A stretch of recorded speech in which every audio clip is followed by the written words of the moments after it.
We're going on a journey through Tim Keller's book, Making Sense of God, over the next few sessions to discover, among other things, that faith is required of the unbeliever and the believer in God alike.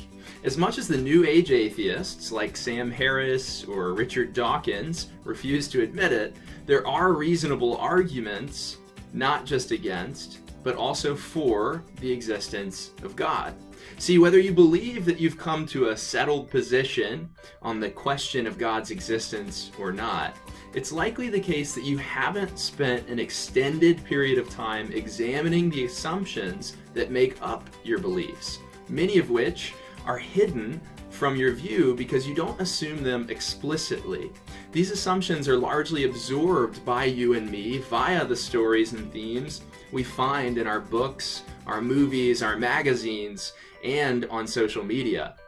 With the help of Tim Keller's book, I'm going to make these hidden assumptions and the sources of their origin stories, the way we assume these things in the first place, more apparent to you and me. So at this point in late modernity, much of contemporary culture reinforces what we could call a this-worldly perspective, drawing more and more of our focus to our work, our hobbies, and our wants, all in a way that seems to be mostly cut off from any higher vision of good and purposeful life that's connected to what we would call a transcendent or a heavenly realm. The famous philosopher, one of my favorites, Charles Taylor, also notices this modern phenomenon, much like Dr. Keller does, calling our place and time a secular age. There are many different ways to understand the term secular today. You could understand it as a separation between church and state.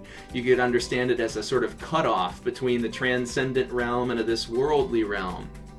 Charles Taylor means the latter much more than the former, which is to say that he advocates a separation of church and state, but finds it problematic that we have cut off any sort of transcendent realities and have tried to capture the whole of our lives in a this worldly set of priorities. Indeed, today our culture does implicitly challenge us to make the whole purpose of our life to fit into this worldly sets of priorities in the way that Charles Taylor and Dr. Keller are quite critical of.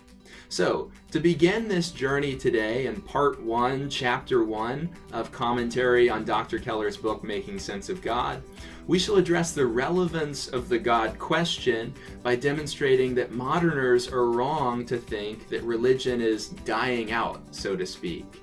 Many people say that religion, may be emerging in places where there's a strong sort of missionary presence, but here in the West, among the educated and certainly among the young, religion is totally dying out. This isn't quite so right. And Dr. Keller, Dr. Taylor, and others challenge this assumption in ways that are quite helpful, as we shall see throughout the course of this journey that we're going on. In fact, we know from reliable sources, such as Pew Research Center, that the world overall is actually becoming increasingly more religious. The belief that religion is dying out, though, is not a new one. For example, we have 19th and early 20th century thinkers. These centuries gave us figures like Nietzsche, who said we've rid ourselves of divine concerns, and Freud, who argued that belief in God is just, frankly, bad science. Then, of course, there's the infamous blasphemy of the Beatles' co-lead vocalist, John Lennon, who argued that his band was bigger than God and that Christian belief would die out before he and his music did. None of these thinkers would ever believe that 20 years into the 21st century, we would be speaking about the increasingly global significance of religion in general and Christianity and Islam in particular. Today, many of the most brilliant minds working in the characteristically secular Western fields of science, psychology, and philosophy find that belief in God is more than merely plausible, but reasonable. I'm reminded of stories from bright minds such as the journalists Simon Greenleaf and later Lee Strobel, both of whom set out to disprove the legitimacy of belief in God and instead converted to Christianity. becoming a part of a community of people that they previously had quite some strong disdain for, after being compelled by the overwhelming evidence that they'd collected.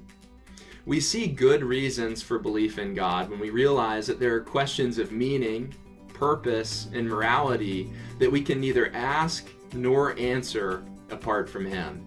Statements like the following one from Dr. Keller help to make plain for us what's missing from a scientific worldview that does not make room for realities which transcend human rationality and empirical proof.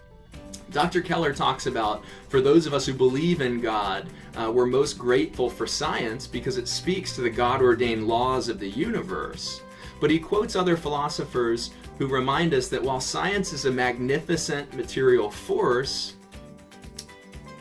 it's not plausible to believe that it is the only way of understanding ultimate reality in the universe.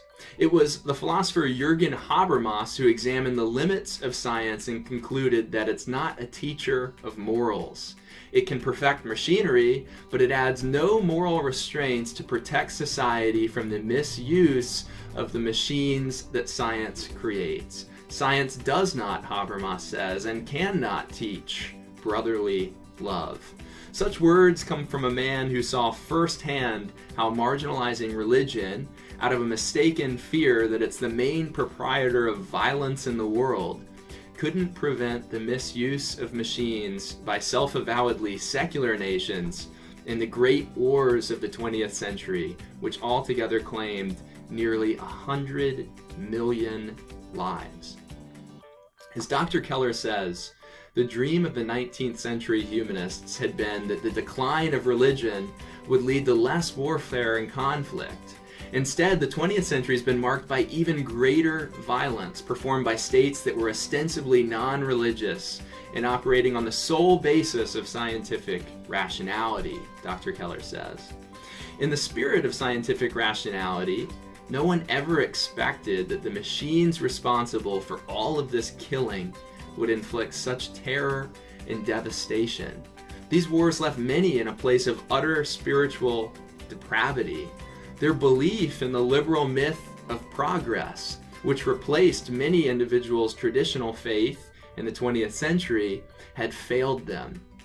After both of these great wars, World War I and World War II, even the spiritually depraved and the unbelieving banded together with more traditionally religious persons and elite groups such as the Inklings and the Moot all over Europe and America to reinvigorate the Western religious and largely Christian values into our broken world. Ironically, Christian religion and its associated moral values went from being one of the principal sources of blame for violence in human history to perhaps the most essential stopping mechanism that's intended to prevent any more devastation and killing by adhering to its moral principles.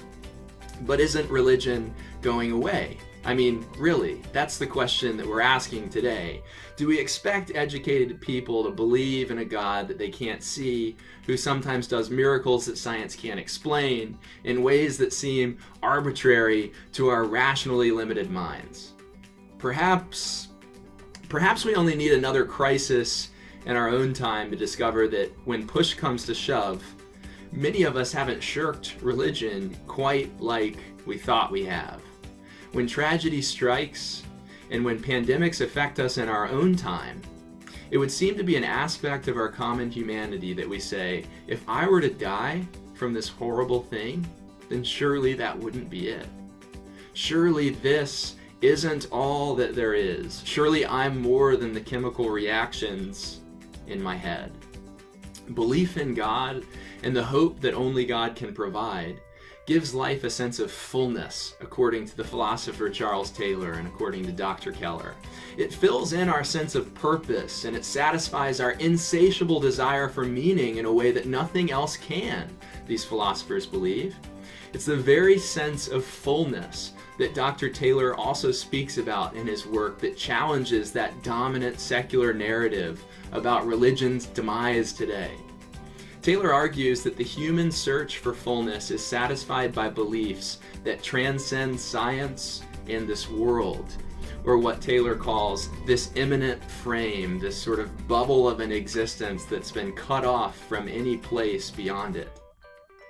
Such fullness entails an enlarged framework, frankly, one that's bigger, that's not cut off to a transcendent realm. It entails the belief that life is greater than can be accounted for by naturalistic explanations. When we think about the reality of fullness that comes to us through believing that this isn't all that there is, that there is a realm beyond this that has implications for the way we lead this life, it's no wonder then why those divine messages of hope and these messages of sacrifice that have been penned by authors such as J.R.R. Tolkien and C.S. Lewis in the 20th century have captivated our minds and caused us to imagine so much. Divine mysteries captivate all of us. Many of us, however, are culturally trained not to talk about it in public. And this brings me to my final point for today, which Dr. Keller also touches on in the opening chapter of Making Sense of God. See, as our society becomes increasingly more modernized, attention is turned away from religion, and noses are turned up at you and me for speaking of it in public. But notice what happens when a pandemic like COVID-19 strikes. Notice what people turn to. Notice the ways that seemingly irreligious people around us become prayerful followers of a God who provides them peace in the midst of a pandemic. It would seem that it's not fashionable to let your religion hang out, so to speak, in public, unless, of course, things get so bad for all of us that only God could bring the kind of hope that the whole world feels it needs. It's during these times of crisis that we find within us a most acute desire to make sense of God and to seek His help, His protection, and the peace that He can provide. It's during times like these that we may not only be surprised by others' more vocal faith in God, we might even surprise ourselves. So is religion going away? Dr. Keller doesn't seem to think so. Neither do I.